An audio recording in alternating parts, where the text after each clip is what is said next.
Protector paradox का मतलब ये हो गया कि प्रोटेक्शन के नाम पे महिलाओं से उनकी एजेंसी छीन ली जाती है। For example, for their security purpose they are not allowed to go outside and work and for other purposes. तो वो मुझे लगता है प्रोटेक्टर पैराडॉक्स है एक। And a simple example is that of unwanted contact. इसका मतलब ये हो गया कि जो डिजिटल टेक्नोलॉजीज़ है ना, डिजिटल प्लेटफॉर्म्स जो है ना, उनको डिज़ाइन सोल्यूशन लेकर आना चाहिए to ensure women security in their platforms. समझ रहे हैं? ठीक है, अनवांटेड कॉन्टैक्ट का फीचर लेकर आना चाहिए कि उनको कोई ऐसे मैसेज ना कर सके। और फिर उसके बाद क्या है, टेरर फंडिंग के ऊपर। टेरर फंडिंग के ऊपर ये याद रखिएगा कि यूएन सिक्योरिटी काउंसिल्स की एक मीटिंग हुई थी ना, काउंटर टेररिज्म कमेटी की मीटिंग। उसमें जो है कहा गया था, terror funding through crypto currency and the use of internet bye terrorist outfits were among the key concerns. ठीक है, और उसके बाद ये आज का सबसे इम्पॉर्टेंट आर्टिकल है, इसको देख सकते हैं। वर्ल्ड बैंक का कहना है कि India needs near about 840 billions to meet urban population needs. उसमें से आधा जो फंड है ना, वो जाना चाहिए बेसिक म्यूनिसिपल सर्विसेज के ऊपर। For example, waste water, solid waste management, sewage, clean drinking water, street lights etcetera. और अर्बनाइजेशन के ऊपर ध्यान क्यों देना है? क्योंकि by 2036 India will be having 600 million people in the urban cities, 40% of the Indian population.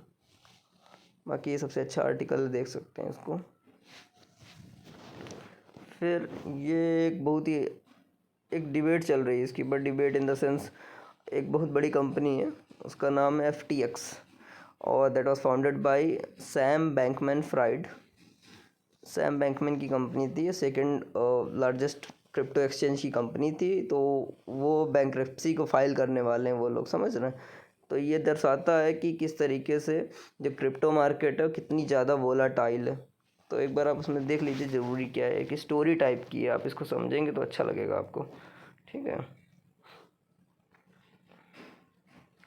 Basically क्या हुआ कि इस कंपनी में जिन लोगों ने जो लोग भी एक्सचेंज के बिजनेस में हैं, वो लोग अपना पैसा लगाते हैं। तो कंपनी ने क्या किया, उनके पैसे का इस्तेमाल कर लिया कि अपनी एक एसोसिएटेड कंपनी में, अल्मीडा ट्रेडिंग कंपनी है उनकी एक, तो उसमें इस्तेमाल कर लिया। उसके बाद क्या हुआ कि पैसा उधर लॉक हो गया, और फिर लोगों को जो पैसा चाहिए तो लोग पैसा निकाल रहे हैं, तो लोग पैसा नहीं निकाल पा रहे हैं बेसिकली। तो इसके ऊपर कुछ इंडियन कंपनीज़ हैं, उनके एक्सप्लेनेशन समझेंगे तो आप समझ में आएगा कि इन्होंने क्या गलती करी है FTX ने। देखो, ये बोलता है कि कॉइन स्विच कुबेर का जो फाउंडर है आशीष सिंघल, वो बोलता है कि हमारी कंपनी होल्ड्स असेट्स 1:1 के रेशियो में, कि जितना लोग जमा करते हैं वो उतना ही रहता है, मतलब, है ना। ऐसा नहीं होता कि उनके पैसे का इस्तेमाल करके हम रीयूज़ करने लग जाएं। उनके पैसे का इस्तेमाल कर लेंगे तो वो 1:1 की रेशियो में नहीं रह पाएगा ना, वो कहीं और इन्वेस्ट हो जाएगा। तो वो आशीष सिंघल बोलता है कि we do not do this. उसके बाद बस यही है कि फिर एक और दूसरी कंपनी इंडियन फाउंडर है उसका, CoinDCX, सुमित गुप्ता। और फिर क्या है इसमें, world second biggest crypto change like bitcoin went bankrupt. कुल मिला के बढ़िया सी केस स्टडी है क्रिप्टो की वॉलेटिलिटी को बताने के लिए। और क्या है इसमें, ये आज एक आर्टिकल आया जिसमें IMF ने कुछ आइडियाज़ सजेस्ट किए किस तरीके से ग्लोबल मार्केट में एक तरीके से प्राइस स्टेबिलिटी को मेंटेन कर सकते हैं। समझ रहे हैं ना क्या क्या प्रॉब्लम्स हैं?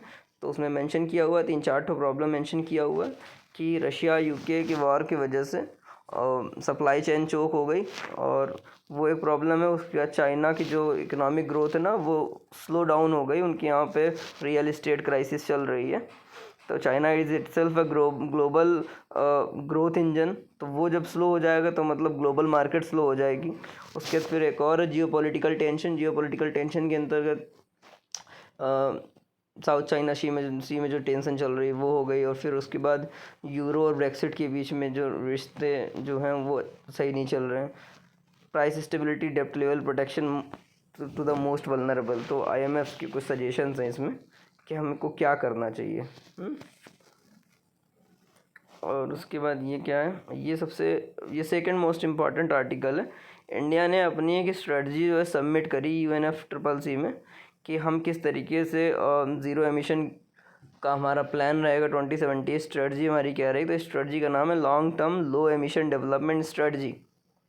तो हम क्या करने वाले हैं इस स्ट्रेटजी के अंतर्गत, हम नेशनल हाइड्रोजन मिशन के ऊपर काम करेंगे, इलेक्ट्रोलाइज़र मैन्युफैक्चरिंग इम्प्रूव करेंगे, then 3-fold increase in the nuclear capacity by 2032, use of biofuels, ethanol blending 20% by 2025, strong shift to the public transport, maximize use of EV, low base future sustainable climate resilient urban development।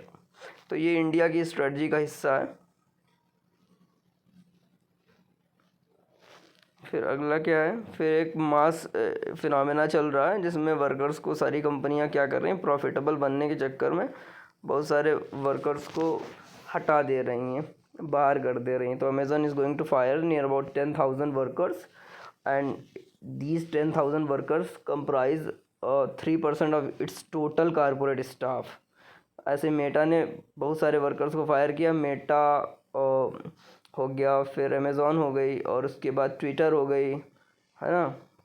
इसमें उसका भी डाल सकते हैं, बेटा.com एक company, उसने भी बहुत सारे वर्कर्स को फायर कर दिया। उसमें बायजूस का भी डाल सकते हैं, Byju's is going to was about to fire 2500 of its workers. तो ऐसे 3-4-5 एग्जाम्पल रहेंगे। आज के लिए इतना ही, धन्यवाद।